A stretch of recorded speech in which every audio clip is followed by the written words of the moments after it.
Welcome. Today, I'll be discussing Kato Unitrack and why it's the perfect track to start with. Unless you're going to start doing handling, but this is the perfect track. Now, this only pertains at the moment of this video, HO and N scale. Because Kato doesn't do, as far as I know, Z scale or S scale or O scale. They just do, as far as I know, just HO and N. Now, one of the things is Kato track is designed for, what I mean by heavy use, being taken apart, put back together multiple times. And they have a very unique way of designing their track, especially how it's connected and stuff like that. So, Kato is literally designed to be,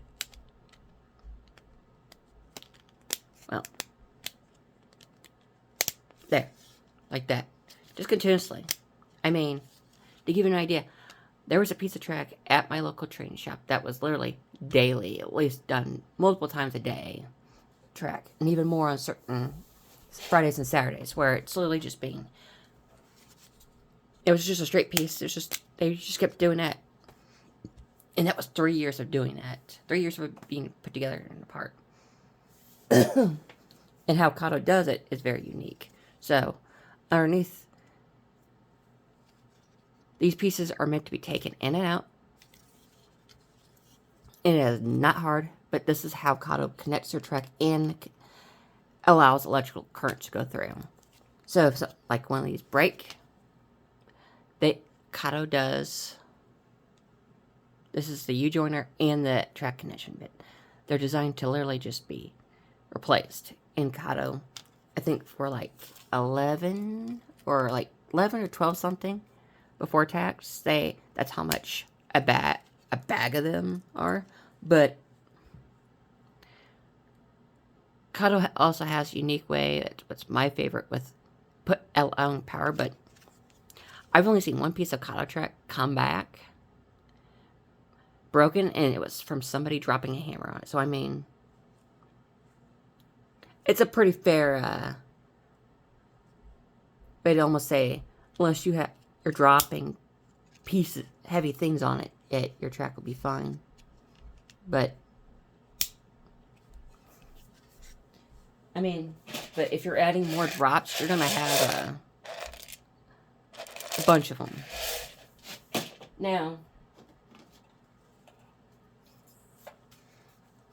Now, electrically connecting track, it's really simple. How I showed you how to take those tabs off. Kato track, it's just, give me a sec. I'll show you what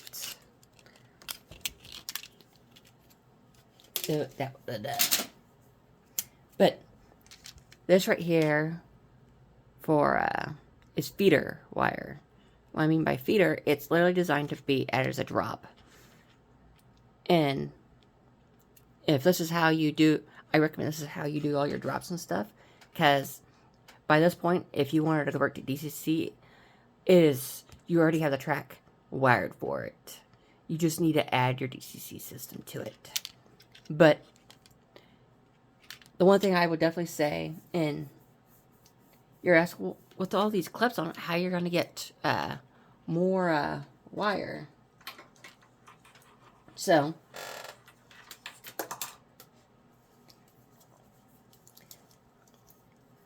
Kato also designed a 3-to-1 wire. So, literally, all your drops, or right here is, it's a 3-to-1, and what you do is, so here's your feeding wire, it's connected to your track, and you connect here. So you can add multiple connections. This allows up to 3, but you can also take another 3-to-1 and right there and add it. So now, not only do you have, with that one 3-to-1, now you have 5 usable pieces out of that, unless you add more and more and more. You can add feeder wire to it. That's how I got my track wired up. So I have half my track to the DCC system itself and the other half to the booster. But Kato makes it really, really easy, user-friendly. And I mean, let's say, like, sometimes these do fall off. And all it really is just...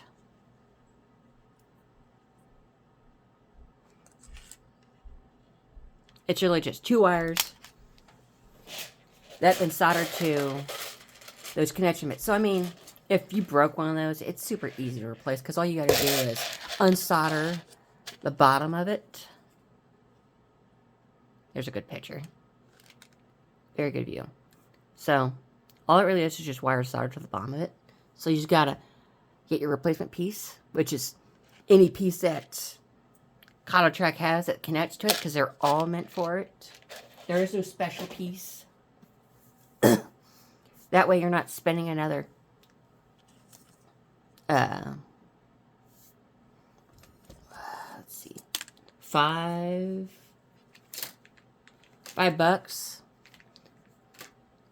So you can use these as a way to also use extensions, but you don't have to use it just for the track power. You could also use it for connect multiple switches that you want to do on a single command. So let's say you have a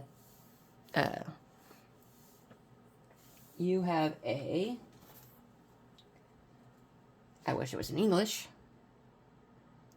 but you have trying to think what it's called. The only thing that sucks about Kato is it's all in Japanese, but they at least have a picture. So if, let's say if you used one of these, it literally comes with one, I believe. Yeah, it does. And it's literally designed to when you hit that and you put in that switch machine, that it flips both at the exact same time. So they do have other accessories. And they're right here on the back. So they have your standard loop.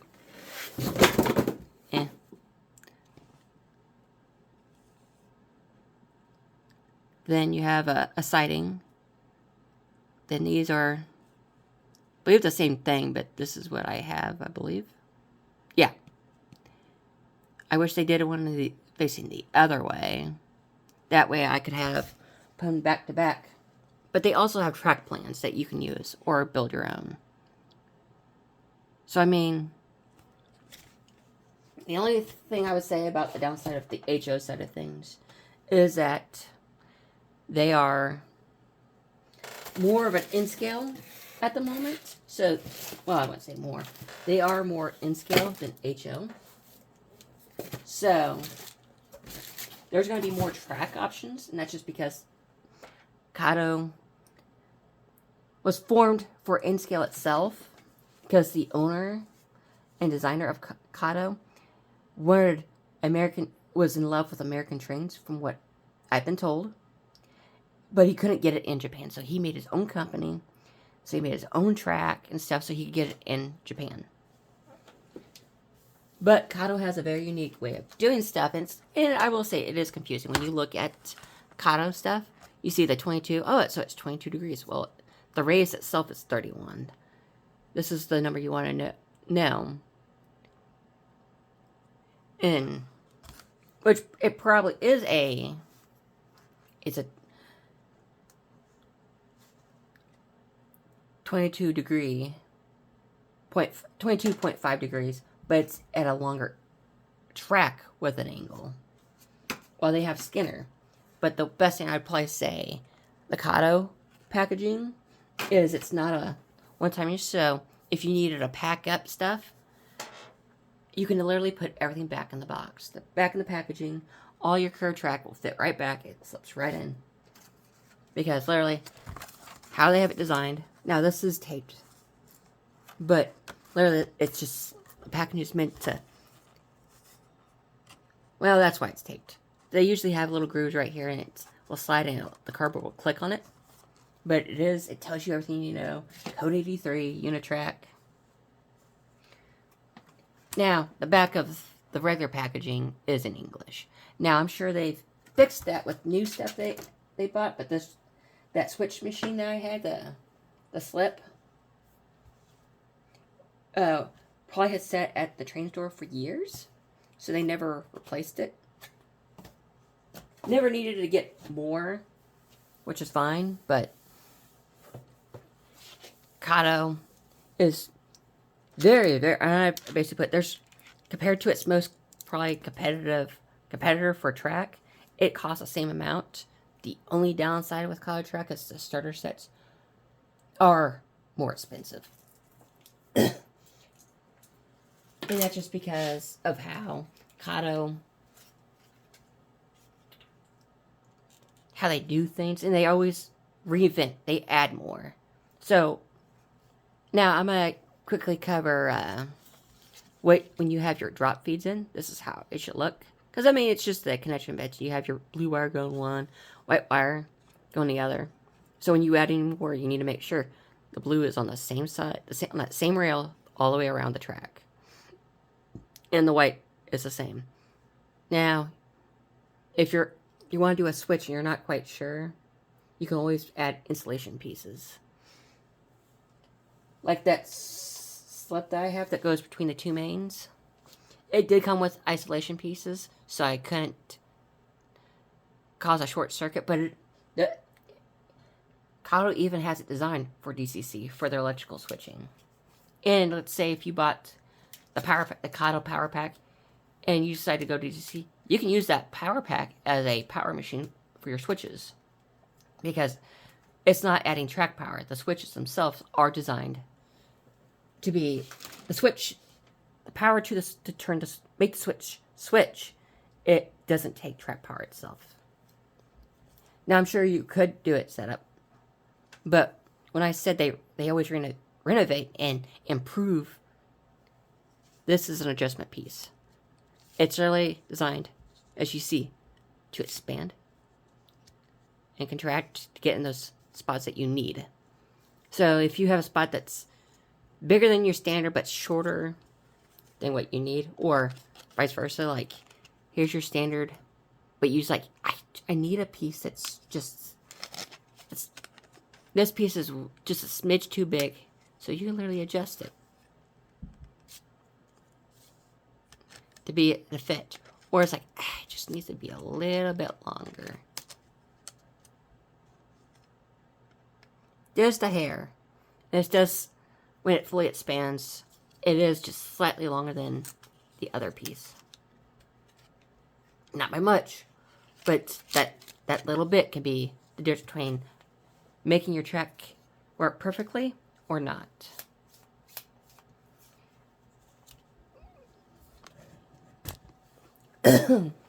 Now, one of the things I do hope that Kato does is add bridges, because that would be something that would literally set them above and beyond everyone else. But they do have other accessories such as NDC.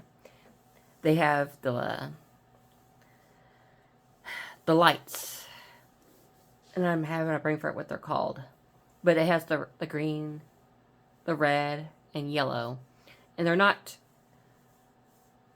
kind of like, they're signal lights, letting trains know that there's things up ahead.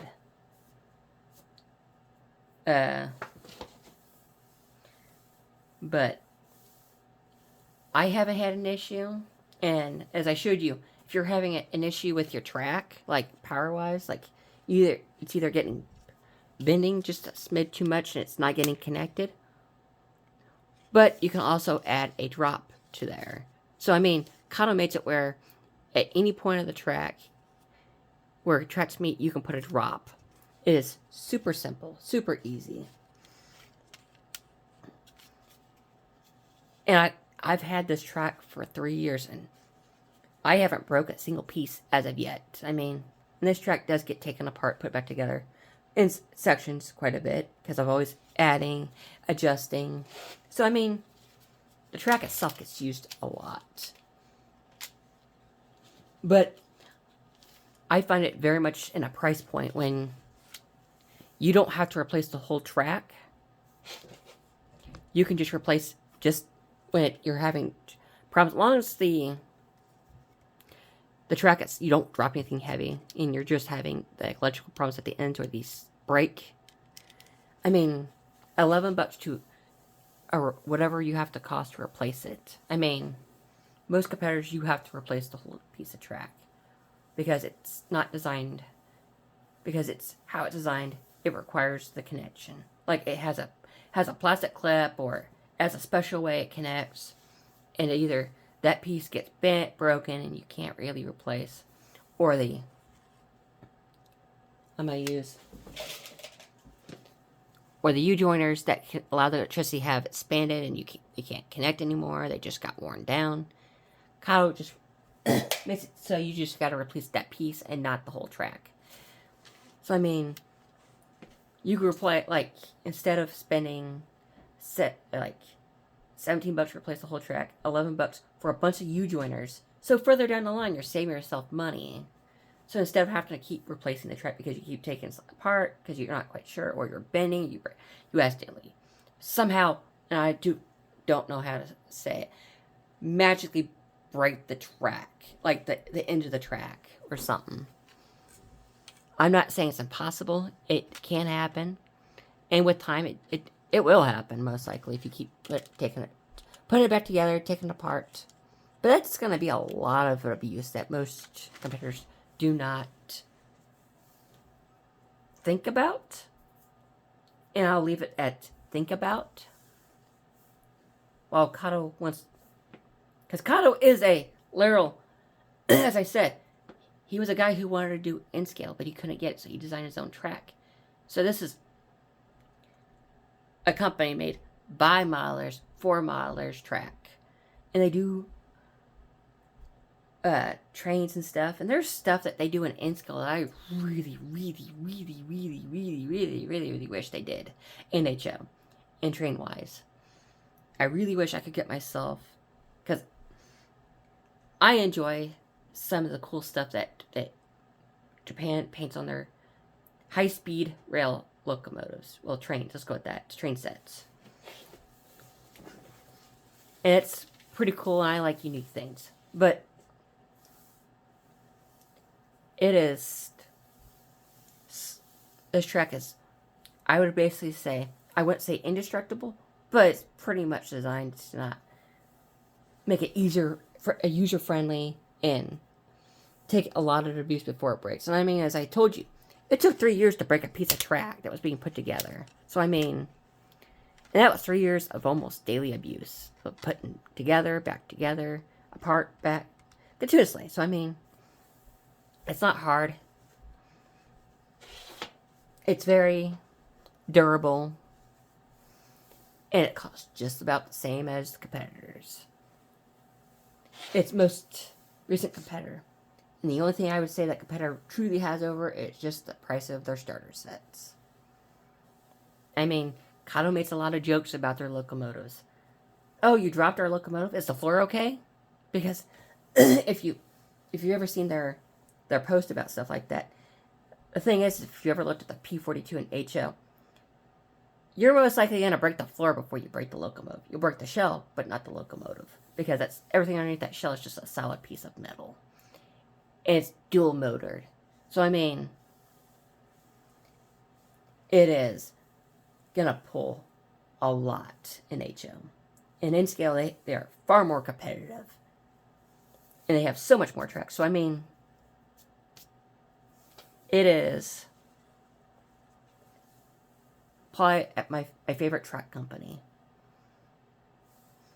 And this is probably a piece of track, if I never go to freehand, like free lay in my own track, I would probably always use Kato. And even if I do freehand, I'll probably have sections where I can't reach, and I use this instead, because it's so durable.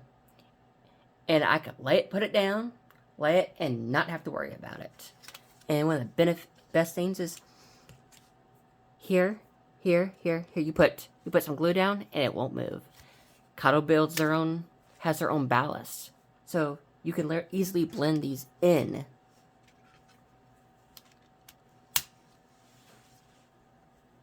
And at a distance, you're not going to really see these clips either. It's not all one shade. And when you and with that ballast, you can literally easily blend it all in. And there's lots of N-scalers that use Kato that just use this track itself. So I mean, and they're added scenery. So I mean, If that's something you're worried about, that deluxe, it won't be a huge problem. I mean, the only thing I'd probably worry about ballast would probably be this piece right here, or your switches. You might have to clean them out a little bit before adding stuff. But I mean, they have re-railers. They have all sorts of stuff, and that's HO and N scale. So I mean, I would highly, if you were looking to get into this hobby, I would probably, and you know you're going to stick with it. This is something that you want to do the long haul. Just go with the Kato track. Because you at least lay all the track down, put your drops in, test it, see if you have any problems. Then add a drop. I would definitely say this. If you, for every 4 feet of track, put a drop down. So, I mean, if you're doing a circle, and you wouldn't say it's quite, like maybe it's, the distance between them is about, from one end to from a quarter of it is 6 feet. I'd probably say put it at that 6 feet halfway, and maybe put drops at the 3 feet mark. And that should cover you. And kind of makes it super easy, as I said. Because they already have the wires color-coded. It clips. And if you watch my past videos on how I DCC, all you got to do is take pieces. Like, take the extension piece, which Kato also makes, is an extension wire. And I believe it's about 3 feet of extension wire. Use that as your way of doing DCC. Because, and you also use it to reach those hard to reach spots that you don't really want to keep doing the 3-to-1s. You're just like, I don't really want to keep spending an extra $1 for that 3-to-1. I just need to have this one piece of track in this one corner that's just really hard to reach because it's really far away. And this is the best way to reach it, is the extension wires that Kato makes. And the benefit of this wire in the 3-to-1s is they're not and I guarantee those wires itself will work for both HO and N. And I believe even these are DCC, not DCC, HO and N. I don't know how N-scale track really works. But if I did decide to do more than one scale, I would definitely replace what I have for N-scale track and go with Kato. I would totally just say, yeah, I'm not going to go stick with what I have. Because I could get far more, and I can still use all the original infrastructure, wiring-wise, I already have. I can literally have both my HO and N-scale layout set to DCC right out of the gate. I mean, I just have to connect it to my other track with a drop. Not a drop, but a 3-to-1. And I'd be good to go. And I can like, you know what? I want to go do DC again. Kato makes it super easy. And I have a video of how I did it. Because I used the extension piece. And you want the piece that goes into the box. So, this is the piece I think it is, which it is. You would either cut or pull this end out. I do have a piece where I made a mistake because I did it at the wrong end, like the fool I am, which is this piece. Because I did not do the rule of measure once, check, measure twice, check a second time. I checked once, cut once, and realized I made a mistake. So, I mean, mistakes happen, even to the best of us.